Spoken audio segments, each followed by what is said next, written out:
A partir de este momento usted tiene una cita con la realidad. Todos los jueves a las 6 de la tarde por su canal preferido. Usted disfruta el análisis de los temas más importantes que suceden en nuestro país, en el campo político, económico, social y cultural, en la compañía de nuestros invitados. Bienvenidos.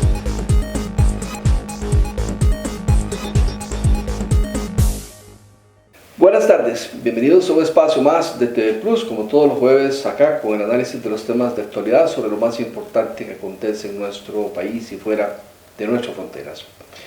Hoy volvemos la mirada a la inflación nacional, una inflación que en el último año ha llegado más o menos a un 10% según dicen los expertos y que se perfila para lo que resta del presente año 2022 continuará con ese rango, ese porcentaje. Esto nos hace ver, bueno, cuáles son las causas de esta inflación, si solo hay causas internas o externas.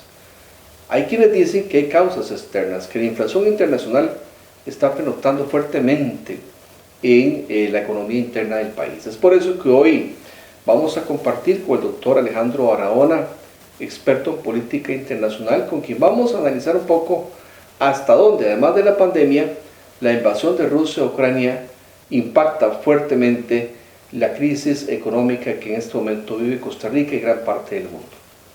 Profesor, en esto hay situaciones que a uno le llama la atención, ¿verdad? Por ejemplo, yo a veces me pregunto, el tema del petróleo, los precios del petróleo, bueno, uno de los principales productores de petróleo es Rusia, ¿verdad?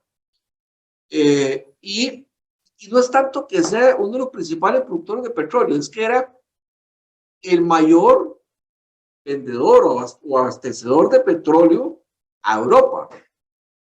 Pero bueno, si esto implicaba que los 98.000 millones de dólares, creo que eran diarios o algo así, o por menos, no sé, que Rusia le vendía de petróleo a Europa, los europeos ya no quieren comprárselo porque sienten que están financiando la guerra en Ucrania. Esos europeos tendrán que ir a comprar ese petróleo en otro lugar y esos rusos tendrán que ir a vender ese petróleo en otro lugar. Se supone que a los chinos lo van a querer comprar más barato. Y los europeos al llegar y tocarle la puerta, no sé, a Arabia Saudita, a otros países, van a decir, mira, ahí sí, yo te lo vendo, pero ahí hay que pagar un poquito más porque me obligas a producir más de lo que yo puedo producir o normalmente produzco. Y cuando los expertos militares, que yo eso no sé nada, ¿verdad? Pero dicen que esto de Ucrania va para largo, ¿verdad? Porque ya se convirtió en que este país me invade, me destruye el mío, pero aquí va la riposta y ahora tengo más armas y me defiendo y van a estar en ese vaivén. Yo escuché en un principio que se obra 3 días, después que obrar un mes, no 3 semanas, después que 3 meses, y ahora se habla de 1 año o 2 años, y tengo entendido que la misma comunidad europea dice que eso va para años. Bueno, ¿cómo entender cuándo se va a acabar este problema, por ejemplo, del petróleo? Que al subir el petróleo, como insumo, sube todo. Porque el mundo, desgraciadamente, digo desgraciadamente porque ya no debería ser así, pero sigue siéndolo, se sigue movilizando con combustibles fósiles. Yo no entiendo por qué, pero seguimos, ¿verdad? Movilizando con combustibles fósiles. Y si a eso le agregamos el problema del gas, ¿verdad? Que los europeos tampoco aprendieron a poner paneles solares, ni baterías, ni que esto, ni que lo otro, ni producir electricidad eólica o hídrica, y le compraban el gas a los europeos, y ahora resulta ser de que quieren cerrar la llave porque hay que financiar la guerra. Entonces, y las empresas alemanas, por citar un ejemplo, ocupan de esa electricidad, ocupan de ese gas para producir sus productos. Los Mercedes que aquí compramos, o los BMW, entre otros productos, ¿verdad? Bueno, ahí pues ahora si esa electricidad es más cara, entonces, porque tienen que importar gas, licuado, yo qué sé, de Estados Unidos, eso va a subir los precios de todo lo que importamos desde Europa, ¿verdad? Y si suben esos precios, lo que está cobran más barato aquí van a decir, hombre, mira, pongámonos vivos, y pues, carajo, está vendiendo más caro, subamos un poquito nosotros, porque hey, estamos cobrando muy barato. Y sigue esa cadena, más lo que explicaste de los contenedores, ¿verdad? Que los chinos cierran ciudades completas, no trabajan ahí, no da y salen por 2 o 3 meses. El contenedor regresa vacío, eso no le sirve al señor del barco, ¿verdad? Hay que mandarlo lleno y regresarlo lleno, porque si no, entonces hay que cobrar doble. Don Alejandro, la pregunta aquí de oro es, ¿hasta cuándo nos va a llevar esta difícil situación, verdad? Producto de los efectos de la pandemia, ¿verdad? Y ahora pues esta guerra que se da en el corazón de Europa y que nos golpea a todos nosotros y donde pareciera que aquí en América nadie se pone de acuerdo ni para un minuto de silencio, ¿verdad? ¿Usted qué meta, o sea, usted que en su cronograma, qué plazo le ve a esto? ¿Esto va para largo plazo, este problema? ¿Esto no se va a resolver en el 2022? ¿Podría abarcar el 2023? ¿Qué hay que hacer o a qué nos tenemos que preparar para enfrentar esta situación? Bueno, mire, la pregunta suya es compleja porque tiene varios aristas. Y la duración, yo no me animaría ni me arriesgaría a decirle realmente cuánto pueda durar, porque no es solamente el tema de la invasión rusa a Ucrania, que tanto puede avanzar o no, sino cómo puedan responder el resto de los actores, desde la OTAN, la Unión Europea, y veamos dentro de ese contexto un elemento también que, como dice uno, se las trae, y es el tema de que al final lo que estamos viendo acá es una polarización de esa vieja visión bipolar, o sea, de dos bloques, algo así como Occidente con, yo no llamo Oriente porque Rusia, recordemos que es un país que es tan grande que está en medio de dos continentes, ¿verdad? Entonces Rusia también es europeo y creo que dentro de esta lógica también hay temas de derecho internacional, temas de energía, temas geoestratégicos, pero no solamente de lo que un país quiere, sino de lo que otros países quieren desgastar a los que están ahí, y especialmente, y quizás lo más contundente, son las sanciones económicas, porque las sanciones económicas a Rusia se imponen precisamente por la invasión a Ucrania. Y entonces el tema, no solamente de los efectos, sino de revertir esos efectos en términos de las sanciones económicas, superado el tema de Ucrania, requerirá un tiempo. Ahora, voy con la parte de energía primero, que fue la que usted un poco me parece por la que comenzó. El problema del petróleo es que precisamente cuando Europa, que depende del petróleo europeo, deja de consumir o reduce el consumo de gas ruso, la manera en términos de energía de compensar el gas, lo primero es hidrocarburos. Y eso explica también el aumento en el precio. Porque entonces, si yo no consumo gas, ¿con qué lo compenso? Y recordemos que, claro, el gas en Costa Rica, en Centroamérica, lo usamos principalmente, digamos, para cocinar. Pero en los países que tienen inviernos fríos, los usan también para efectos de calentar. Y toda la industria, digamos, la maquinaria también es a base de gas. Entonces, cuando yo no tengo gas, o cuando simplemente sí, no tengo gas, tengo que compensarlo con otro. Lo más fácil es hidrocarburos. Ahí se explica ese aumento. El segundo elemento también es que efectivamente Rusia también tiene petróleo, ¿verdad? Y entonces estamos viendo esta reconfiguración, y aquí ya me meto un poquito en la otra parte, que es esa visión, digamos, diría yo más de carácter bipolar, de una Rusia con China o China con Rusia, ¿verdad? Que además son dos miembros del Consejo de Seguridad, de los 5 votos que están ahí, y por el otro, digamos, de Europa con Estados Unidos. ¿Okay? Y creo que estamos viendo cada vez cómo se está polarizando más esto, ya no solo en términos de energía, sino en términos también políticos. Y creo que el tema del reacomodo probablemente del petróleo va a depender de dos cosas. Una, efectivamente, de cómo Europa se reacomode a lograr buscar otras energías. Yo espero que no caiga en la tentación de usar el carbón. ¿Por qué? Porque si utiliza el carbón, sabemos que todo el tema de emisión de CO2 a la atmósfera se va a aumentar y esto va a afectar totalmente los acuerdos internacionales para reducir las emisiones de CO2, que es lo que más afecta al cambio climático. Y ya dije que Centroamérica es la que más afectada se ve en términos regionales del mundo. Entonces, si Europa empieza a usar carbón para tratar de bajar el consumo de hidrocarburos, cuidado y más bien eso nos puede salir más caro a nivel planetario. El tema eólico o el tema, por ejemplo, solar es otra alternativa, pero no para producir, no para compensar en corto plazo la reducción en el consumo del gas. Es probable que ahí Europa eche atrás y vuelva a reactivar y utilizar la energía nuclear, que es la que está usando antes y que precisamente por temas de seguridad planetario, después de aquellos accidentes de Chernobyl, etcétera, había decidido ir apagando poco a poco las plantas nucleares. Además, en un ambiente de conflictividad armada internacional, las plantas nucleares se vuelven lugares altamente vulnerables, algo así como una bomba dentro de casa. ¿Okay? Pero ciertamente para efectos de producir energía y reducir la dependencia energética de Rusia está lastimosamente siendo considerada.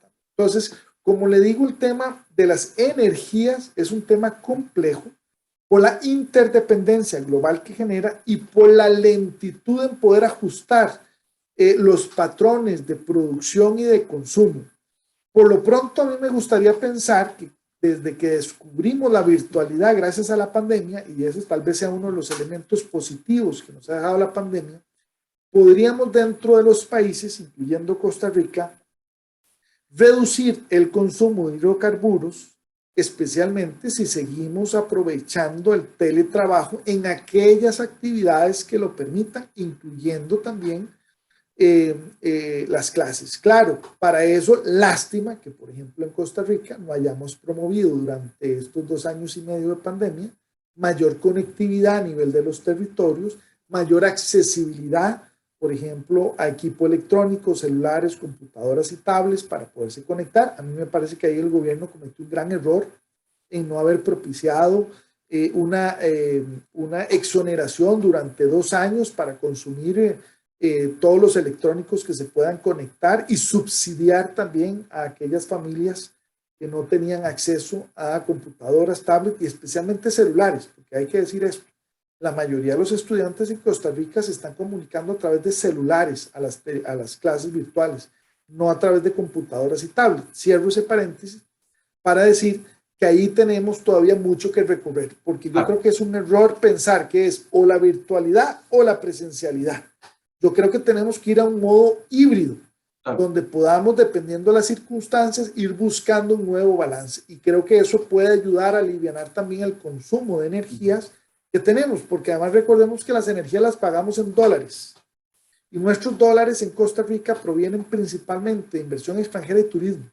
El turismo no se ha recuperado del todo y la inversión se ha sostenido, pero no es la mejor a lo largo del tiempo. Esperemos que mejore, no necesariamente por lo que estamos haciendo en términos de competitividad, sino porque nuestros competidores directos en atraer inversión han ido bajando los atractivos históricos para atraer inversión. Estoy hablando de México, Colombia y Chile, que recordemos, los 3 tienen o están a las puertas de tener, el caso de Colombia, países con gobiernos más de izquierda, que no les encanta al sector privado, especialmente inversionistas extranjeros. Cierro ese paréntesis para regresarme a la pregunta original.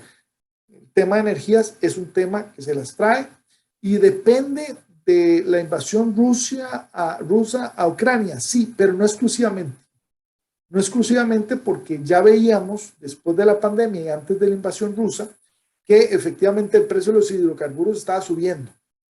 Pero claro que se disparó no con la invasión, sino con las sanciones económicas a Rusia para tratar de, digamos, más que castigar, desmotivar la continuidad de esa guerra.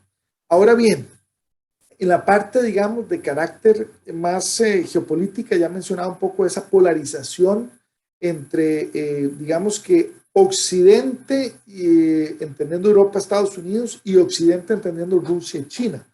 Eso no ayuda, por ejemplo, en Naciones Unidas, pero la vuelve el centro neurálgico de ese necesario diálogo global. Porque hoy día ya no es solamente lo que hace un país, sino los efectos de que lo que está haciendo un país afecta al resto del mundo. El caso de la invasión rusa, por ejemplo, o las mismas sanciones. Imagínense una guerra que se salga de Ucrania por la intervención de la OTAN o de la Unión Europea o de Estados Unidos, o que se amplía a otros territorios digamos, de Euroasia. Esa es una amenaza y es una gran preocupación, especialmente para un país como Costa Rica, que por dicha no tenemos ejército, no tenemos ni queremos tener armas de destrucción masiva. Es más, hemos promovido acuerdos internacionales para eliminarlos, pero cuyas consecuencias de carácter político-económico nos afectan, ¿verdad? Y para, digamos, también creo yo cerrar un poco esa pregunta, creo que la solución a esto pasa precisamente por las soluciones multilaterales de los organismos internacionales que reúnen a las grandes potencias. Yo creo que Estados Unidos ya dejó de ser un actor, igual que Rusia, igual que China, único. Claro que tiene un peso importantísimo en la agenda internacional, pero creo que los organismos multilaterales son los llamados a generar esos espacios, esos acuerdos y evitar estos conflictos que al final no solamente están afectando a los americanos, entendiendo el continente, están afectando también a los rusos, qué decir a los ucranianos. Entonces, este es el peor momento para potenciar nuevas afectaciones globales, porque no hemos superado el tema de la pandemia. O sea, queremos ya salir de esto. Yo veo a mucha gente que está en lugares llenos de gente sin tapabocas, sin medidas de protección o de autocuidado, y en un momento en el que también, valga el comentario, la caja está hackeada y no tiene la posibilidad de tener los datos reales de cómo estamos con la pandemia, qué tan alto estamos si estamos en un valle, si seguimos creciendo en una ola. Y el tema de los efectos de la pandemia, en el tanto se prolongan o generen nuevas olas, nos afecta. Pensemos el tema del turismo. Si tenemos una ola, el gobierno norteamericano inmediatamente recomienda a sus turistas no venir a Costa Rica. ¿Y dónde vienen la mayoría de los turistas de Costa Rica? De Estados Unidos. Pues no nos sirve tampoco para la reactivación económica. No es un tema, todos estamos cansados de la mascarilla, todos quisiéramos ya salir, interactuar, poder saludar a nuestros familiares sin mascarilla, pero es que hay que saber, yo creo que tenemos que aprender, o tal vez todavía estamos en ese proceso, en los momentos del valle, en qué circunstancias podemos. Y eso aplica no solo a nivel local, sino a nivel internacional, Carlos. Como podemos ver, aparte de la pandemia, la crisis de los contenedores, la escasez de productos, el hacinamiento, también la guerra de Ucrania ha causado un problema el alto precio de los productos energéticos como el combustible o el gas. Esto, a pesar de que ya desde antes de la invasión de Rusia a Ucrania, ya el petróleo venía aumentando de precio. Esto nos hace pensar que habrá que tomar medidas serias en países como el nuestro para evitar que los porcentajes de inflación continúen año con año hacia el futuro en 2 dígitos, pues pareciera que el panorama no cambiará a corto plazo. Vamos a ir a un consejo y ya venimos con más. En Combo todo es más fácil. Pepe Combo es un paquete de productos financieros con beneficios exclusivos al adquirirlos juntos. Un crédito personal para unificar sus deudas. Una tarjeta de crédito con BP tasa cero y cobertura de asistencia. BP Salario. Reciba su salario con nosotros y aproveche sus ventajas. Planes Naranja. Programe su ahorro para alcanzar sus metas. Fácil y rápido. Adquiera el suyo en un solo trámite. Banco Popular y de Desarrollo Comunal. Adelante. Ir siempre hacia adelante es algo que nos caracteriza como costarricenses, pero más como profesionales de turismo. Es algo que hacemos día a día con el trabajo incansable que entregamos a cada turista nacional o extranjero que visita los diferentes espacios y experiencia que ofrece nuestra oferta turística. Y es que a pesar de los momentos difíciles que ha sido los últimos meses, sin la labor, la pasión, el trabajo y las ganas de ir siempre hacia adelante de cada una de las personas como ustedes que conforman el sector, el turismo del país no sería igual. Por eso seguimos avanzando, innovando, adaptándonos y sobre todo enfrentando con emoción el porvenir. Porque juntos, solo hacia adelante podemos ir. Hoy, sigamos juntos impulsando a Costa Rica. Volviendo la mirada a lo que hace el gobierno de la República, una vez más el presidente vuelve a causar revuelo con temas polémicos, temas que son noticia. Esta vez dice el presidente de la República que el país había decidido endeudarse por $200 millones para salvar la economía de algunos bancos, supuestamente públicos. No obstante, el presidente aboga por un empréstito de $1.000 millones y no justifica por qué o para qué. Él dice que es para reconvertir deuda externa. Vamos a escuchar a don Rodrigo Chávez, hacer mención a este asunto, a este tema, del cual él refiere a la Asamblea Legislativa para que le aprueben un crédito de $1.000 millones. Costa Rica, con el Banco Centroamericano de Integración Económica, decidió endeudarse en $270 millones para, en teoría, ayudar a algunas empresas que estaban teniendo problemas de liquidez, reestructurar sus deudas con la banca en vista de la pandemia. Analizando este proyecto de ley, el gobierno de la República se dio cuenta, este gobierno de la República, que ese fondo constituye fundamentalmente un plan de rescate a los bancos y tiene nada que ver o muy poco que ver con la reactivación económica. Fíjense cómo funcionaría ese fondo si lo llegásemos a implementar. Resulta que si usted le debe plata a un banco y está atrasado, ese banco va al Ministerio de Hacienda y le dice: cómase usted el 75% del riesgo de esa cartera, yo me dejo las garantías, si la persona no paga, yo ejecuto las garantías o la empresa contra la totalidad de las garantías, contra el piquillo que me queda aquí en mis libros, un 25%, y el pagador de impuestos, el presupuesto de la República, paga la diferencia. Entonces, en ese sentido, no vemos utilidad de ningún tipo para la economía nacional, a menos de que uno quiera utilizar recursos de impuestos para sacarle las castañas del fuego a los bancos por decisiones que tomaron de tipo crediticio. En ese sentido, hemos acordado un proyecto de ley que haga que el Estado no incurra en un costo excesivamente alto que no es congruente con las prioridades fiscales y la situación económica del país.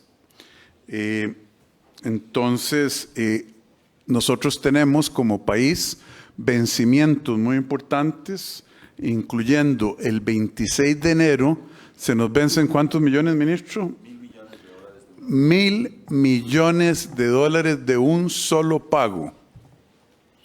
Queremos que la Asamblea Legislativa nos autorice emitir bonos en el exterior para no ahogar a las empresas en Costa Rica con tasas de interés más altas, porque para esas empresas competir con el Estado en términos del mercado financiero es un desafío importante.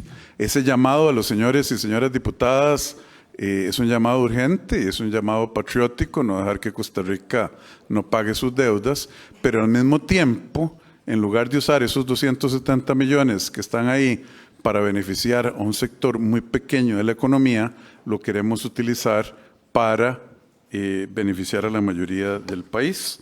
Entonces, esa es la motivación de este proyecto de ley que vamos a firmar ya el señor ministro de Hacienda y yo, y que lo vamos a someter a la Asamblea Legislativa hoy. En pocas palabras, el fondo de avales no lo queremos ver porque no ayuda a la mayoría de la población, sino que es una ayuda al sector bancario, que el país no tiene los recursos ni es la mejor política pública para el pueblo de Costa Rica. Bueno, pero aparte de pedir plata prestada al exterior, el presidente Chávez, bueno, pues vuelve la mirada entonces a cuestionamientos. Esta vez deja entrever de que el país no debe pagar alquileres para albergar a funcionarios públicos y arremete contra algunos alquileres que en el pasado utilizó el Ministerio de Educación Pública. Los cuestiona y dice que en su gobierno dejará de pagar estos alquileres, no solo en este ministerio, sino en otros más. Veamos. A partir del 1 de agosto de este año, el contrato con BCT, donde se alojaban en un edificio de un fideicomiso llamado BCT, y donde se pagaban 376 millones anuales, a partir del 1 de agosto ese contrato está rescindido y la gente del ministerio está afuera ya de ese edificio. Le comunicamos en esta semana a los dueños del edificio Raventos que no se va, es más, se lo comunicamos ayer, ¿cierto o no? Ayer le comunicamos formalmente a los dueños del edificio Raventos, que se ubica en el centro de San José, que no se va a prorrogar el contrato más allá de este año a más tardar. El MEP les pagaba o les paga 1.100 millones de colones a ese edificio por año. Ese contrato se acabó o están notificados. También el MEP está trabajando con otro edificio cuyo nombre me voy a reservar, pero que ellos saben, porque se les va a cancelar también el contrato. Los 3 edificios que me refería, el Gobierno de la República y el Ministerio de Educación Pública, a través del Ministerio de Educación Pública, pagaban casi 3.000 millones de colones al año. Óiganlo, costarricenses, 3.000 millones de colones al año. Y eso se acabó. ¿A dónde vamos a poner a la gente del MEP, que estaba repartida en 3 edificios? En un solo edificio que le pertenece al Estado costarricense, en particular al Instituto Costarricense de Electricidad, el cual está pagando una millonada y está vacío,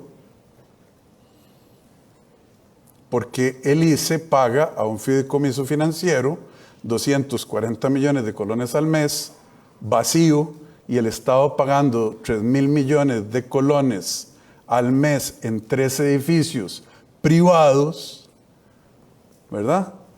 Y ya estamos corrigiendo. Yo creo que hay 3.000 millones de buenas razones para que nosotros, el pueblo, esté contento. Ahí nos van a decir que es un ataque a la libertad de algo, pero eso yo creo que no tiene sentido. El MEP también deja de alquilar. El MEP tiene direcciones regionales, donde ponen a supervisores regionales. Resulta que el MEP estaba alquilando 82 edificios fuera del área metropolitana para mantener a esos 82 directores regionales y sus colegas de trabajo. Y entonces alguien tan brillante como la ministra, y hablando tal vez hasta con el presidente, nos dijimos, pero ¿cómo es eso? No es que tenemos escuelas en cada uno de esos lugares. No es que se les pueda abrir un aula o una oficina en la escuela. Y así lo estamos haciendo. De hecho, el MEP ya decidió rescindir y eliminar 50 de los 82 alquileres. Los 82 alquileres representan 2.000 millones de colones al año. Y nos vamos a ahorrar más o menos 1.400 millones moviendo a esa gente de edificios alquilados a las instalaciones que ya tiene el MEP. Y ese es el primer paso. El MEP, al igual que el resto de las instituciones públicas, está revisando todos los contratos actuales de alquiler de las direcciones regionales y de los centros educativos que están cerrados o los reemplazos de los centros educativos que están cerrados por orden sanitaria para optimizar los gastos de alquileres. 2.800, póngale 3.000 millones más 1.400, ahí estamos hablando de ahorrar 3.400 millones al año en este grupito de alquileres donde apenas empezamos en el MEP. Entonces, ven que sí se puede. En una nota más triste, en vista de lo que hemos encontrado con estos alquileres y por obligación legal de que un funcionario público tiene que denunciar actos de corrupción, que además nosotros lo hacemos, la señora ministra de Educación Pública presentó ayer una denuncia penal ante la Fiscalía por irregularidades en los contratos de alquiler. Ayer fue la primera, el lunes presentaremos otras. Los denunciados son el señor Wilben Rubén Chin Sojo, ex oficial mayor del Ministerio de Educación Pública, Giselle de Los Ángeles Cruz Maduro, ex ministra de Educación Pública, Steven González Cortés, ex ministro de Educación Pública. Esas son lo que yo les quería contar de la optimización del gasto público vía alquileres y sobre el hecho de que la ministra y el ministerio encontró suficiente mérito para elevar al Ministerio de Educación Pública las irregularidades sobre estos y otros alquileres y que sepa la gente que vienen más y que estamos vigilando. Entonces, que se cuiden mucho las personas que siquiera tengan la tentación de no hacerlo absolutamente correcto. Bueno, siempre son temas polémicos de actualidad, los que toca el presidente, que polarizan, que de alguna forma pues crean un poco de zozobra, de crítica y de polémica. Lo cierto del caso es que no son temas que en sí influyan a corto o mediano plazo para mejorar la condición de vida de los costarricenses. Vamos a ir al consejo y ya casi continuamos. En Combo, todo es más fácil. Pepe Combo es un paquete de productos financieros con beneficios exclusivos al adquirirlos juntos. Un crédito personal para unificar sus deudas. Una tarjeta de crédito con BP tasa cero y cobertura de asistencia. BP Salario. Reciba su salario con nosotros y aproveche sus ventajas. Planes Naranja. Programe su ahorro para alcanzar sus metas. Fácil y rápido. Adquiera el suyo en un solo trámite. Banco Popular y de Desarrollo Comunal. Adelante. Ir siempre hacia adelante es algo que nos caracteriza como costarricenses, pero más como profesionales de turismo. Es algo que hacemos día a día con el trabajo incansable que entregamos a cada turista nacional o extranjero que visita los diferentes espacios y experiencia que ofrece nuestra oferta turística. Y es que a pesar de los momentos difíciles que ha sido los últimos meses, sin la labor, la pasión, el trabajo y las ganas de ir siempre hacia adelante de cada una de las personas como ustedes que conforman el sector, el turismo del país no sería igual. Por eso seguimos avanzando, innovando, adaptándonos y sobre todo enfrentando con emoción el porvenir. Porque juntos, solo hacia adelante podemos ir. Hoy, sigamos juntos impulsando a Costa Rica. Arrancó el Campeonato Nacional de Fútbol Mayor Masculino de Costa Rica, pero ¿qué se sabe de la selección nacional? Estamos a poco más de 4 meses de participar en un mundial y no tenemos claro el panorama de la selección nacional, que tendrá 2 partidos de fogueo y solo 2 semanas para prepararse para el mundial. ¿Será eso suficiente? A continuación vamos a compartir con un colega periodista que también jugó fútbol en la primera división, con el compañero Mario Aguilar, quien nos explica un poco, a su buen entender, de que en Costa Rica hay figuras importantes, sobre todo nuevas figuras juveniles, que le pueden dar un gran aporte a la selección nacional, pero habrá que ver cuánto maduran en el actual torneo, así como también cuánto podrían crecer algunos que están en el extranjero y podría utilizar el técnico Suárez, si es el técnico que nos va a llevar al mundial. O que nos va a llevar, no, en realidad el que nos dirigiría en el mundial, porque eso todavía tampoco está claro. Veamos. Los alemanes efectivamente son exageradamente disciplinados, muy rigurosos, te manejan esquemas te pueden hacer cambios, pero siempre todo está muy, muy pensado, ¿verdad? En el caso de Costa Rica, es muy inspiracional, ¿verdad? Cuando el tico se siente derrotado, difícilmente levanta, pero si se siente muy inflado, igualmente se lo traen abajo. Entonces, tenés que siempre ponerle ciertas metas, ¿verdad? Y eso es lo que puede ocurrir en este caso. Ahora, como te decía ahora, el material del 2014, comparado con el de ahora, posiblemente quede viviendo. Pero ya, te digo, lo logrado hasta el momento ya va generando ganancia, porque no se esperaba eso. yo creía inclusive que Costa Rica definitivamente no iba a clasificar, que esta ya era una generación, de hecho existió una generación perdida. Si vos empezás a revisar los números de los últimos mundiales infantiles y juveniles, o sub-20, sub-17, sub-15, Costa Rica ya ni siquiera estaba clasificando a esos mundiales. Y entonces creo que en la preolímpica nos fue muy mal, ¿verdad? Hasta que tuvo que venir un técnico de afuera que hiciera, por eso yo sí creo que a él se le tiene que ampliar el contrato. Desgraciadamente en Costa Rica los procesos no existen, ¿verdad? Te venden el cuento de que vamos a traer un entrenador para que viva un proceso de cara al próximo mundial, y realmente eso no existe, pero debería existir en este caso. O sea, no estoy diciendo con esto que la selección debería ir a pasear a Qatar, ¿verdad? Y evidentemente eso no va a ocurrir, porque siempre el profesional del fútbol o la persona que siente el fútbol, man, ni siquiera hablemos del profesional del fútbol. Nosotros, los mejengueros, cuando vamos a una mejenga, siempre queremos ganar, ¿verdad? Y yo siempre digo, de las cosas que los mejengueros detestamos es, por ejemplo, que haya 6 contra 5 y uno sea el cambio, por ejemplo, ¿verdad? O que te toque rotar en la portería, ¿verdad? Son cosas que no nos gustan.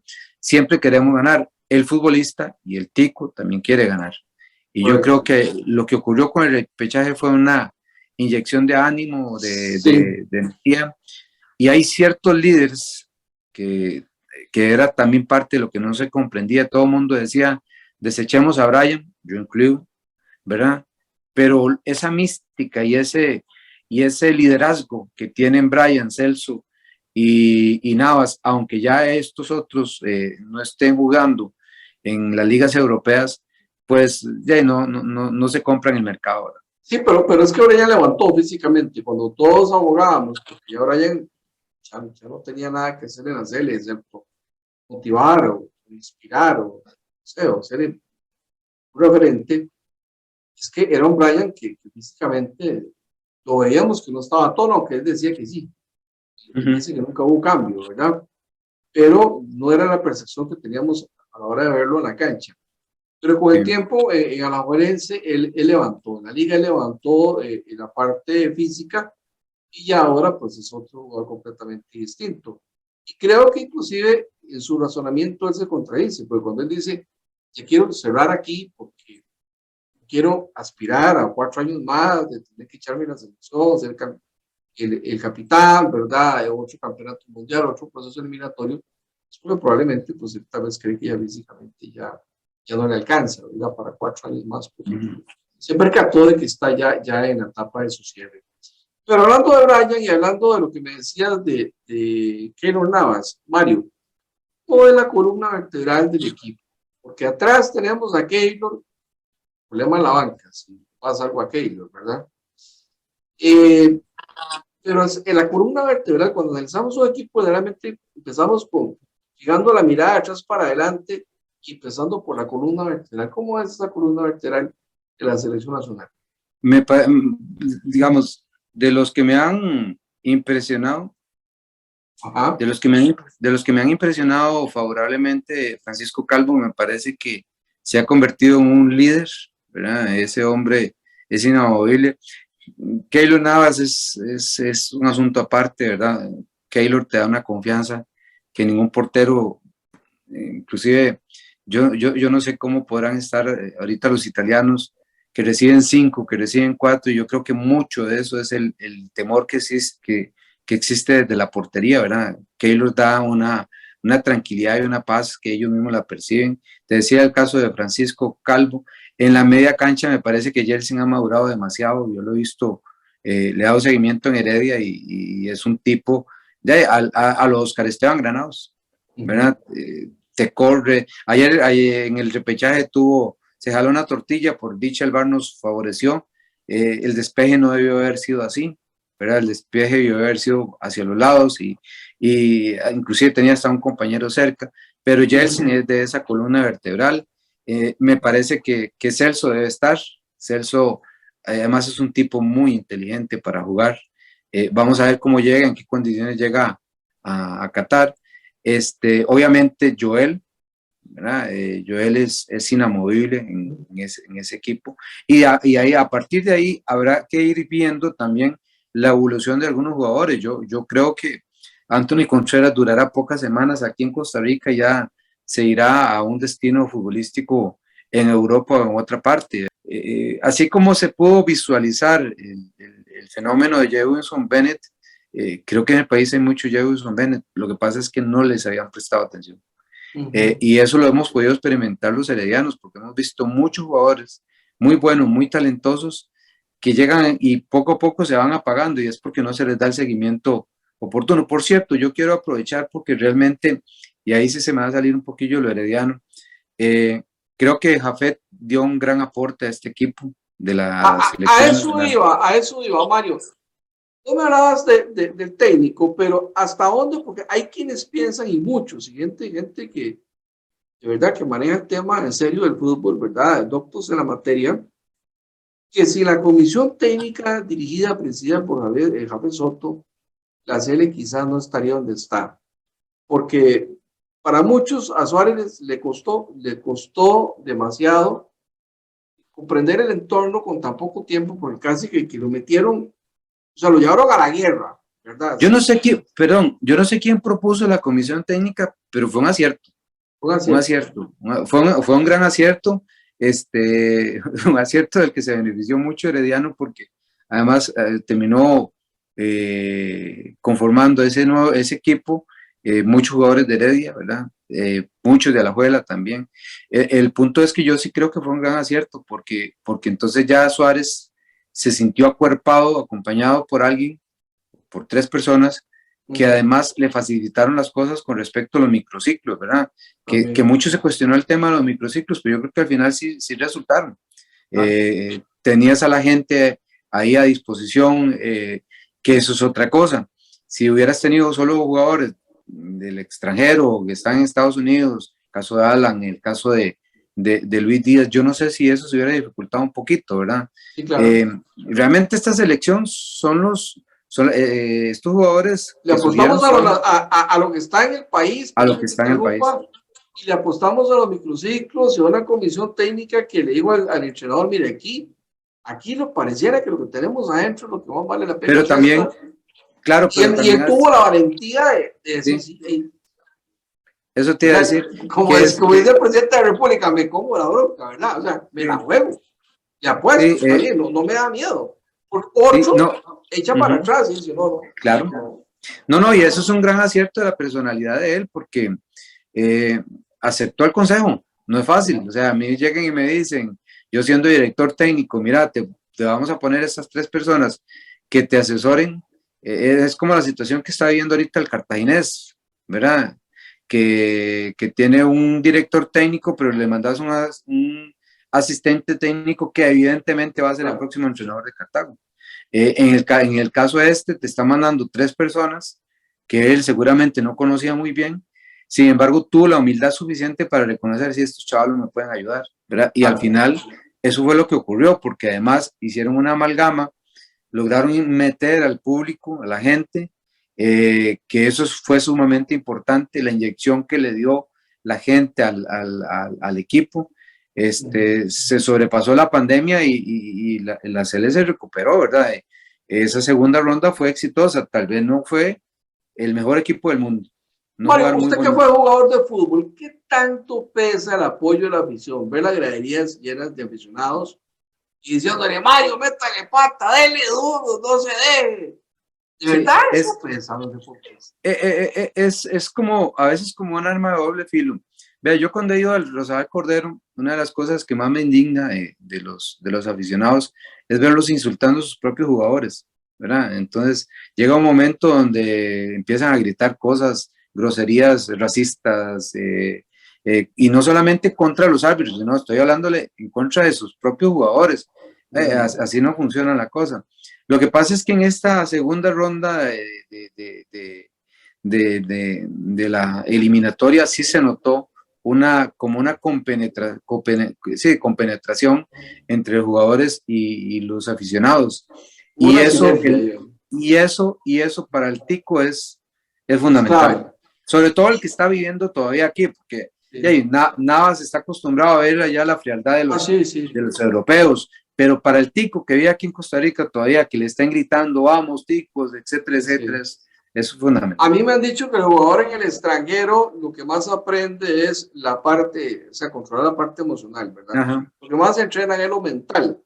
Los de aquí son muy emocionales, obviamente. Es correcto. Mario, para ir cerrando, ¿cuál departamento de la selección ves más frágil, donde más hay que meterle mano? Me parece que la media cancha, y te voy a explicar qué es lo que ocurre. Nos volvimos vulnerables, y de aquí a noviembre, diciembre puede ocurrir muchas cosas. Las preguntas que vos hacías al principio, y si se juega Celso, y si se juega Brian, ¿verdad? Vamos a meter a Galo en el Mundial. Yo creo que hay una muy buena media cancha, pero creo que todavía pueden incorporarse a esa media cancha jugadores que le den un plus, que sean tan vivaces como, es que cuando usted ve en este partido contra Nueva Zelanda, la carrera que se pega Jefferson Bennett en un pase de saque de banda, alguien decía por ahí, todo eso estaba programado, ¿verdad? Porque sí, pareciera muy bien que todos corren, que el jugador de Nueva Zelanda corre a marcar a Anthony Contreras, pero realmente Jefferson Bennett se le metió por la cocina, por decirlo de alguna manera. Entonces, jugadores de ese tipo todavía existen en el país y no se han detectado, y son en la media cancha donde puedan alimentarse. Sí me parece que debería pensarse en la posibilidad también de buscar un delantero más, porque Anthony Contreras es muy bueno. Anthony Contreras es muy bueno.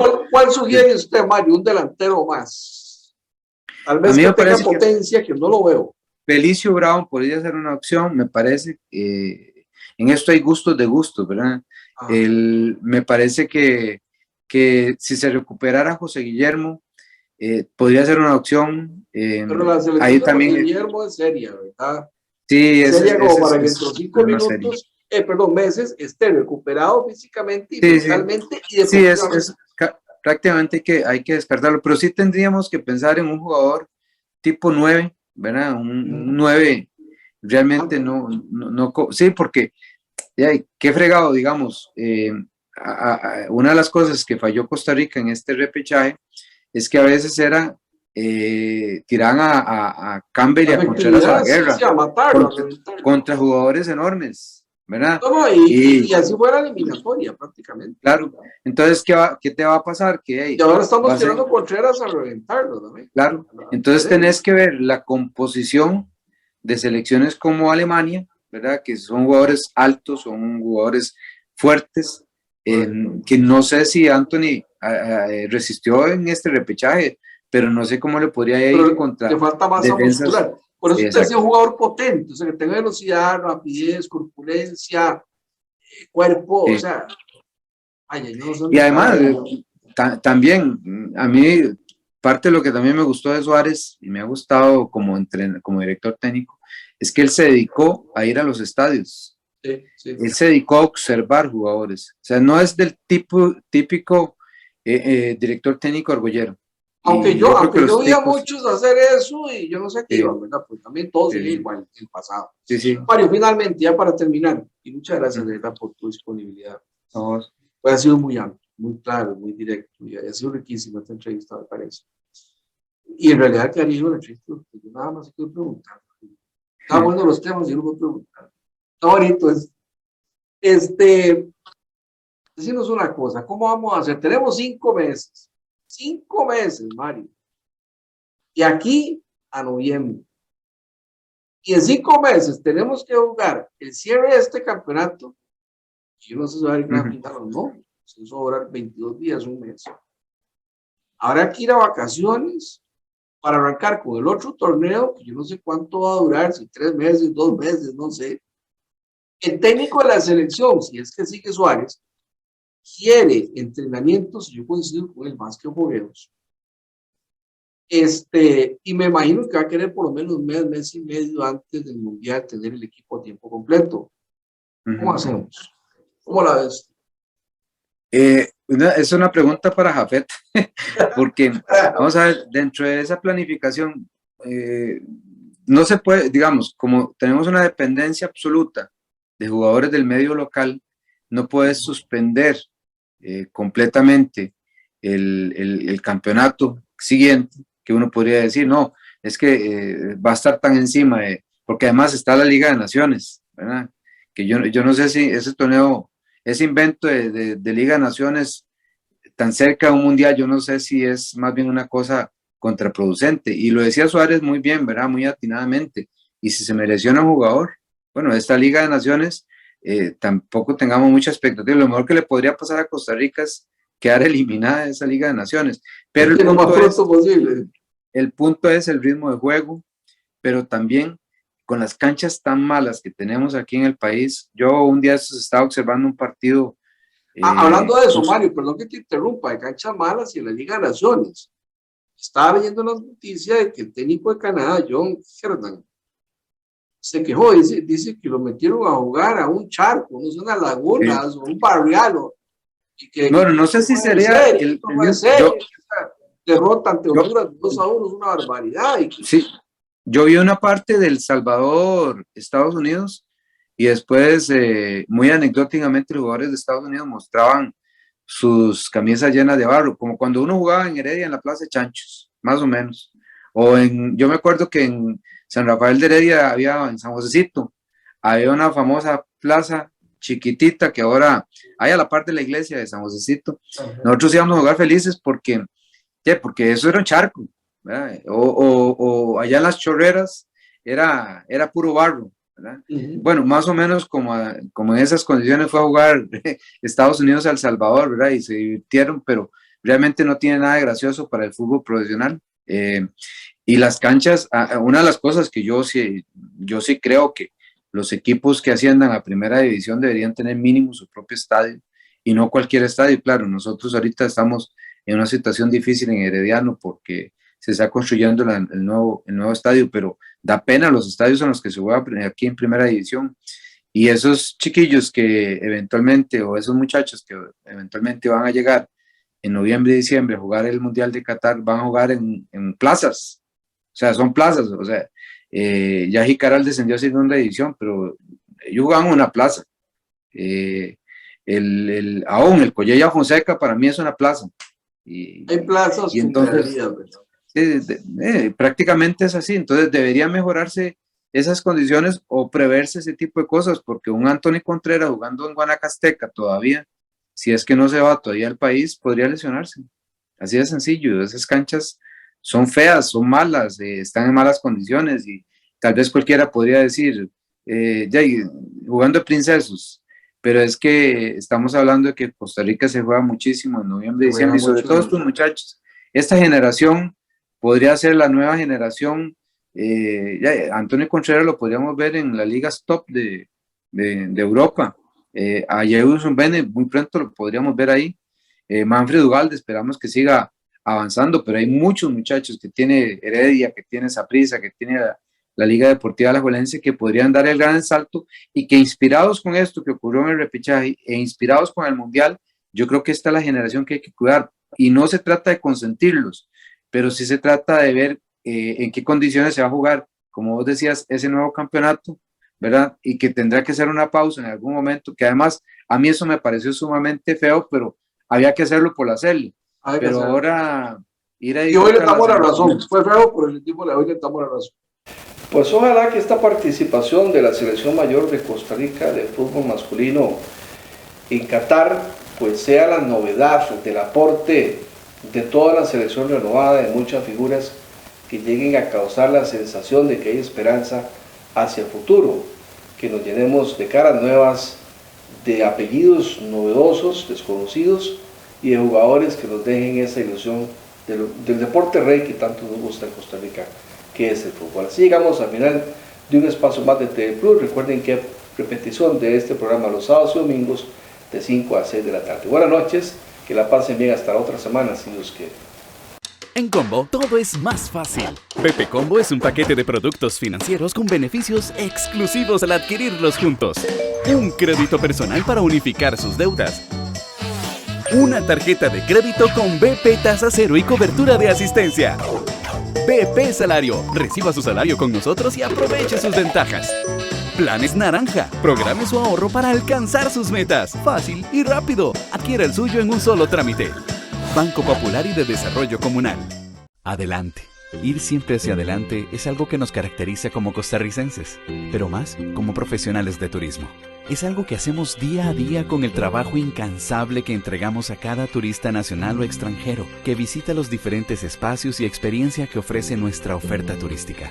Y es que a pesar de los momentos difíciles que ha sido los últimos meses, sin la labor, la pasión, el trabajo y las ganas de ir siempre hacia adelante de cada una de las personas como ustedes que conforman el sector, el turismo del país no sería igual. Por eso seguimos avanzando, innovando, adaptándonos y sobre todo enfrentando con emoción el porvenir. Porque juntos, solo hacia adelante podemos ir. Hoy, sigamos juntos impulsando a Costa Rica. Hemos llegado al final de un encuentro más con la realidad de nuestro país. Su cita es todos los jueves de 6 a 7 de la noche, los sábados y domingos desde las 5 hasta las 6 de la tarde por su canal preferido. ¡Te esperamos!